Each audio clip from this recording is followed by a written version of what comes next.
ನನಗೆ 2014 ಮಾರ್ಚ್ 13ನೇ ತಾರೀಕು ಇದೇ ದಿನ ನನಗೆ ಶುಭ ಸುದ್ದಿ ಸಿಕ್ಕಿತ್ತು.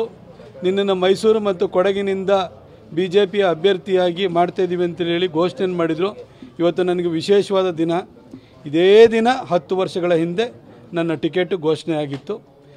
ಅದರ ನಂತರ 10 ವರ್ಷಗಳ ಕಾಲ ನನಗೆ ಮೈಸೂರು ಮತ್ತು ಕೊಡಗಿನಲ್ಲಿ ಜನರ ಪ್ರತಿನಿಧಿಯಾಗಿ ಸಂಸದನಾಗಿ ಕೆಲಸ ಮಾಡುವಂಥ ಅವಕಾಶವನ್ನು ಪಕ್ಷ ಮಾಡಿಕೊಟ್ಟಿದೆ.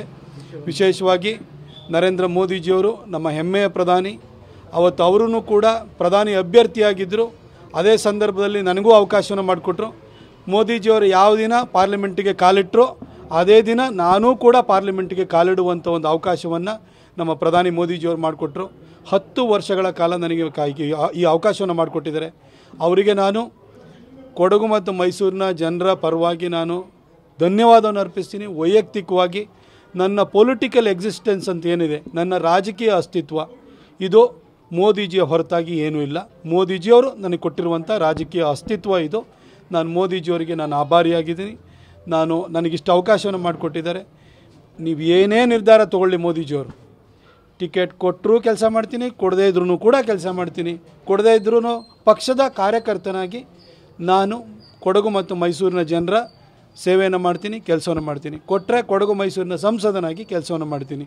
ನನಗಿದರಲ್ಲಿ ಏನೂ ಕೂಡ ಬೇಸರಿಸಿಕೊಳ್ಳುವಂಥ ಸಂಗತಿ ಇಲ್ಲ.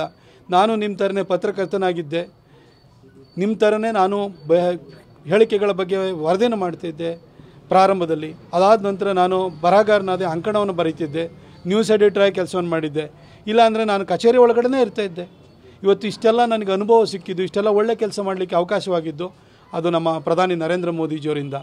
ಇನ್ನೂ ಮನುಷ್ಯನಿಗೆ ಆಸೆ ಇರ್ತದೆ ಸಾಯೋವರೆಗೂ ಪಾಲಿಟಿಕ್ಸ್ ಮಾಡಬೇಕು ಅಂತ. ಅಂಥ ಆಸೆ ನನಗೂ ಇಲ್ಲ.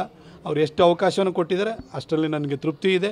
ಮುಂದಿನ ದಿನಗಳಲ್ಲಿ ಅದು ಏನು ಅವಕಾಶ ಮಾಡಿಕೊಟ್ರು ನನಗೆ ತೃಪ್ತಿ ಇದೆ. ಅವಕಾಶ ಮಾಡಿಕೊಡ್ಲಿಲ್ಲ ಅಂತಂದ್ರೂ ಕೂಡ ಬೇಸರ ಇಲ್ಲ.